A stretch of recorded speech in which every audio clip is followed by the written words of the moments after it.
আসসালামু আলাইকুম ওরহমতুল্লাহি বারকাতুহু। বন্ধুরা কেমন আছেন সবাই? আশা করি সবাই ভালো আছেন, সুস্থ আছেন। আলহামদুলিল্লাহ আমরাও খুব ভালো আছি, সুস্থ আছি। সোনালী রান্নাঘর উইথ ভিলেজ ফুড চ্যানেলে আপনাদের প্রত্যেককে স্বাগত জানাই। আজকে আমি তৈরি করব শুকটি দিয়ে বেগুনের চচ্চড়ি। চচ্চড়িটা একটু আলাদাভাবে তৈরি করব, তার জন্য আপনাদের সঙ্গে আমি শেয়ার করছি। আজকের শুকটি চচ্চড়ি রেসিপিতে আমি এখানে ব্যবহার করব হচ্ছে বেগুনটাকে আমি এভাবে কেটে নিয়েছি, খুব পাতলাও কাটিনি, খুব মোটাও কাটিনি, দেখে বুঝে নিতে হবে। আর এদিকে আমি শুকটিটাকে খুব একদম মিহি করে বাটিনি, এই তো দেখুন আমি ভিজিয়ে দিয়েছিলাম, তারপরে আমি একটু দানা করে বেটে নিয়েছি, যাতে করে দাঁতে পড়লে খেতে ভালো লাগে। আর এদিকে আমি টমেটো একটা নিয়েছি স্লাইস করে, এতে করে টমেটোর একটু টক ভাব আসবে আর খেতে কিন্তু দুর্দান্ত হবে। আর এদিকে আমি নিয়েছি ধনিয়া পাতা আর দেবো হচ্ছে কাঁচা লঙ্কা।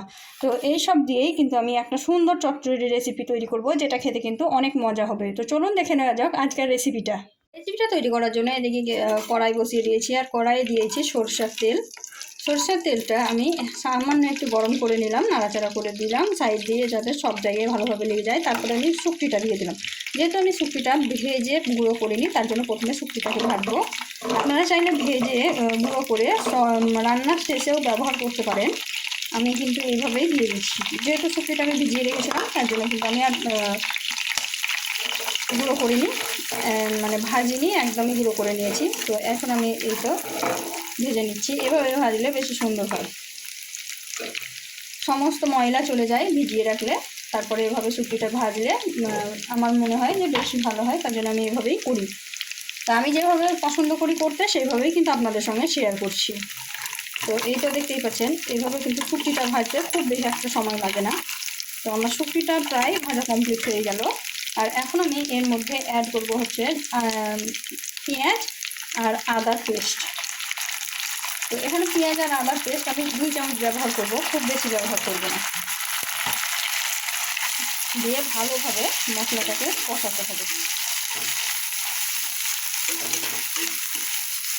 তো মশলাটাকে ভালোভাবে কষিয়ে নিয়ে তারপরে কিন্তু বাকি মশলাগুলো অ্যাড করতে হবে। তো প্রথমে আমি ভালোভাবে মশলাটাকে কষিয়ে নেব। মশলাটা কিন্তু তেল ছেড়ে দিয়েছে, দেখতেই পাচ্ছেন সাইডে অনেক তেল ছেড়ে দিয়েছে।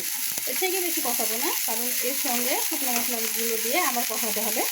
তো তার জন্য আমি এখানে দিয়ে দিচ্ছি হলুদ গুঁড়ো, দিয়ে দিচ্ছি সামান্য পরিমাণে লঙ্কা গুঁড়ো, যেহেতু আমি কাঁচা লঙ্কা ব্যবহার করব, তার জন্য খুব বেশি দেবো না। আর দিয়ে দিচ্ছি হচ্ছে জিরা ধনিয়া পাউডার। তো অল্প পরিমাণ করে আমি মশলাগুলো ব্যবহার করছি। আপনারা আপনাদের ইচ্ছা অনুযায়ী কম বেশি করে নিতে পারেন। তো রান্নাতে আমাকে খুব বেশি মশলা ব্যবহার করতে ভালো লাগে না, তার জন্য আমি একটু কম করেই করি। তো একটু আমি জল দিয়ে দিলাম, যাতে করে ভালোভাবে মশলাটা কষা হয় আর কড়াই লেগে না যায়। যারা আমার রান্না ফলো করেন, দেখেন, তারা বুঝতে পারবেন অবশ্যই যে আমি খুব কম মশলাতে রান্নাটা করি, খুব বেশি মশলা ব্যবহার করি না। শুধুমাত্র মশলাটা খুব সুন্দরভাবে কষিয়ে একটু সময় নিয়ে ধৈর্য ধরে, তার জন্যই কিন্তু মশলার কালারটা অসম্ভব সুন্দর হয়, আর খেতেও কিন্তু অনেক সুন্দর হয়। তো কম মশলাটাও কিন্তু সুন্দর রান্না করা যায়। তো এখন আমি এই মশলাটাকে সুন্দরভাবে কষাবো সময় নিয়ে। সুন্দরভাবে কষানো হয়ে গেছে, তেল ছেড়ে দিয়েছে, আর উপর থেকে একটা সুন্দর কালার চলে এসেছে, দেখতেই পাচ্ছেন। এখন আমি এর মধ্যে অ্যাড করব লবণ। তো লবণটা আপনাকে একটু ভাবনা চিন্তা করে দিতে হবে, যেহেতু বেগুন রান্নার পরে কমে যায়, তাই আমি অল্প পরিমাণে দিলাম। যদি পরে লাগে তা আবার একটু দিয়ে দিব, কিন্তু প্রথমেই বেশি দিতে যাবেন না। তো কষানো হয়ে গেল, এখন আমি একসঙ্গে সব কিছু দেবো। যেহেতু বেগুন হতে খুব বেশি সময় লাগে না, তো তার জন্য কিন্তু আমি একসঙ্গে সব কিছু দেবো। ধনেপাতা, কাঁচা লঙ্কা, টমেটো, বেগুন একসঙ্গে দিয়ে দিলাম, কারণ একটু কষিয়ে নিয়েই জল দিয়ে দিলে চচ্চড়িটা হয়ে যাবে সুন্দরভাবে। তো যেহেতু এখানে সিদ্ধ করা সেরকম কোনো চাপ থাকে না, তো তার জন্য কিন্তু আমি একসঙ্গেই সব কিছু দিয়ে দিলাম। দিয়ে ভালোভাবে আমি মিক্স করে নেব।